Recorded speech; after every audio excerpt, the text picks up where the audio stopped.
आप कहते हैं, नृत्य में डूबो और उत्सव मनाओ। निश्चित ही यही धर्म है। और अगर तुम नृत्य में नहीं डूब सकते, गीत नहीं गा सकते, उत्सव नहीं मना सकते, तो और क्या करोगे? लेकिन इसकी गरीब आदमी को फुर्सत कहां है ओशो?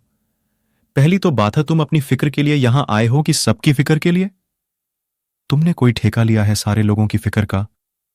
तुम कौन हो उनकी चिंता करने वाले? पहले तुम तो पालो। और तुम ये नहीं पूछते कि शास्त्रीय संगीत सबके लिए है या नहीं।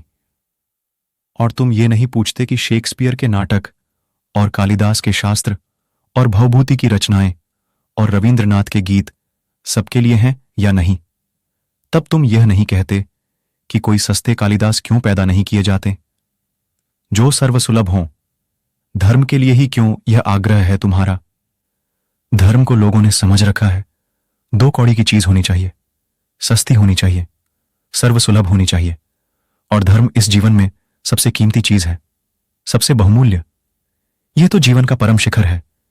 यहां कालिदास, भवभूति, रविंद्रनाथ, शेक्सपियर और मिल्टन जैसे लोगों की भी पहुंच मुश्किल से हो पाती है।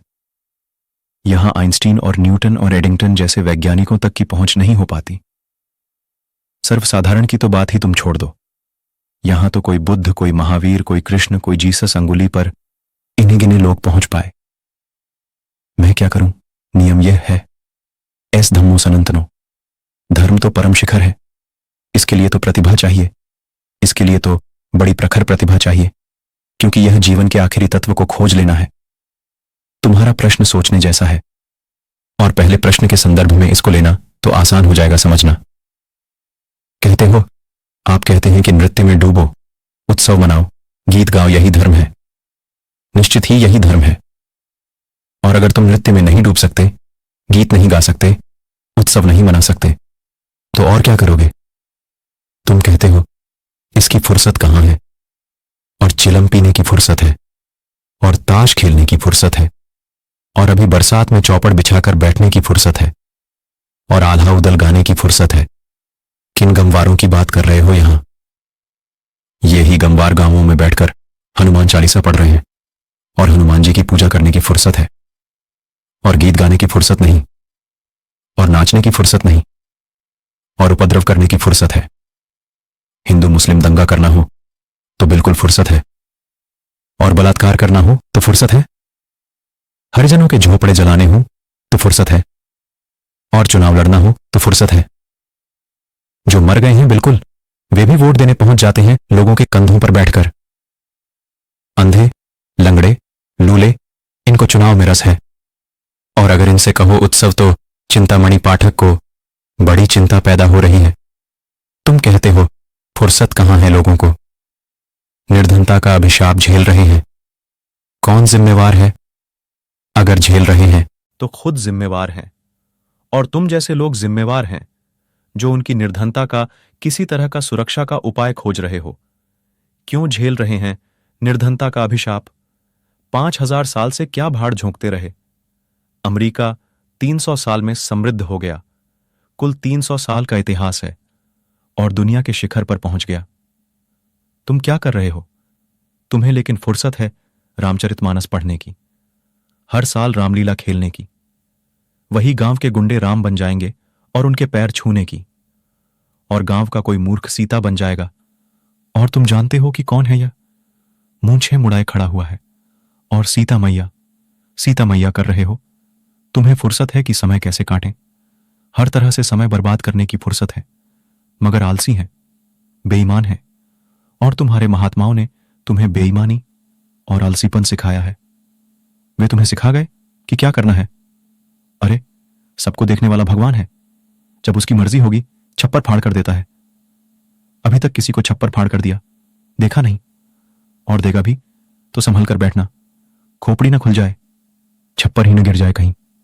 तुम कहते हो फुर्सत नहीं है, और कर क्या रहे हैं गांव के लोग 24 घंटे? और हर तरह के दंगे फसाद की फुर्सत है, सत्यनारायण की कथा में बैठने की फुर्सत है। डंडे चलाना हो तो एकदम तैयार हैं।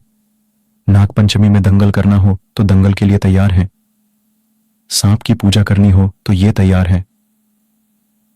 एक दूसरे सज्जन ने पूछा है कि मेरा विश्वास सनातन धर्म में है। बजरंगबली महावीर में मेरी अटूट श्रद्धा है। आपकी बातें मुझे दिलचस्प तो लगती हैं, लेकिन हमारे सनातन धर्म से उनका मेल नहीं बैठता। क्या आप बताने की कृपा करेंगे कि मुझ में क्या कमी है? नाम है खिलिंदा राम चौधरी, प्रधान महावीर सेवा दल पानीपत। इस सब की फुर्सत है। ये खिलिंदा राम को तरह तरह के खेल करने की फुर्सत है। महावीर सेवा दल के प्रधान है, इसकी इनको फुर्सत है। और बजरंग बली की सेवा करने की फुर्सत है। और तुम्हें कोई भी चीज सही कही जाए तो तुम्हारे सनातन धर्म का सौभाग्य न खाए। तुम जानो, कोई मैंने ठेका नहीं लिया है तुम्हारे धर्म से मेल बिठाने का। मैं किस किस के धर्म से मेल बिठाऊं? यहां 300 धर्मों को मानने वाले लोग पृथ्वी पर हैं। अगर इन सब का ही मेल बिठाता रहूं तो मेरा ही तालमेल खो जाए। किस किस का मेल बिठालना है? यहां तरह तरह के मूड पड़े हुए हैं और सबकी अपनी धारणाएं हैं।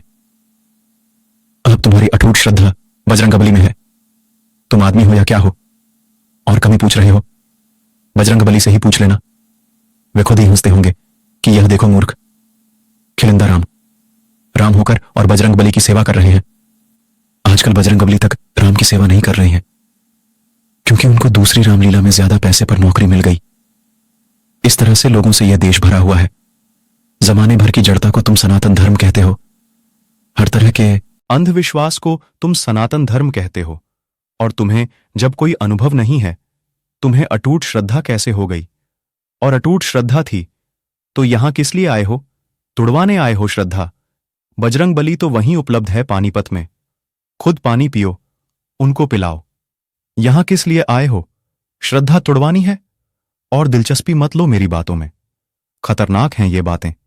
इसमें बजरंगबली से साथ छूट जाएगा। यह अटूट श्रद्धा वगैरह कुछ नहीं है। अटूट होती ही तब है जब होती नहीं। तुम कहते हो कि मेरा विश्वास सनातन धर्म में है।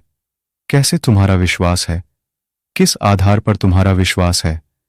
संयोग की बात है कि तुम हिंदू घर में पैदा हो गए।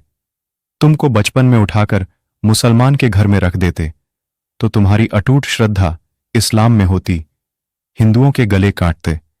तब तुम यह महावीर सेवा दल वालों की जान ले लेते।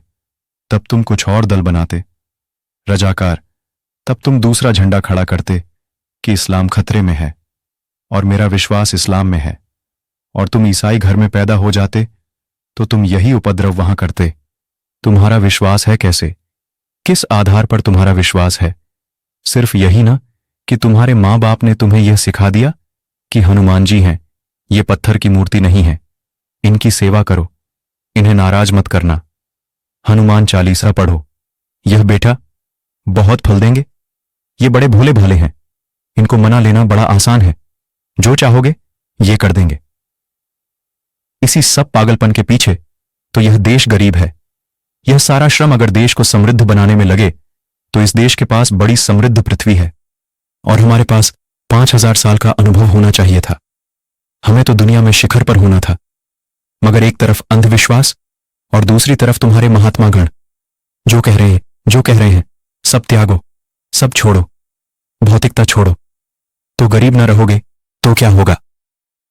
और फिर गरीब रहो तो यहां इस तरह के प्रश्न खड़े करते हो जैसे मेरा कोई जिम्मा है। मेरा कोई जिम्मा नहीं है। तुम्हारी गरीबी के लिए तुम जिम्मेवार हो और अभी भी तुम्हारी गरीबी टूट सकती है। मगर जो आदमी तुम्हारी गरीबी तोड़वाने के लिए कोशिश करेगा तुम उसकी जान लोगे। तुम्हें अपनी गरीबी से मोह हो गया है। आखिर मेरा विरोध क्या है? मेरा विरोध यह है कि मैं कह रहा हूं कि भारत को भौतिकता के ऊपर अपनी जड़ें जमानी चाहिए, क्योंकि जिस देश की जड़ें भौतिकता में हो उसी देश के शिखर पर अध्यात्म के फूल खिल सकते हैं। यह मेरे विरोध का कारण है। ओशो।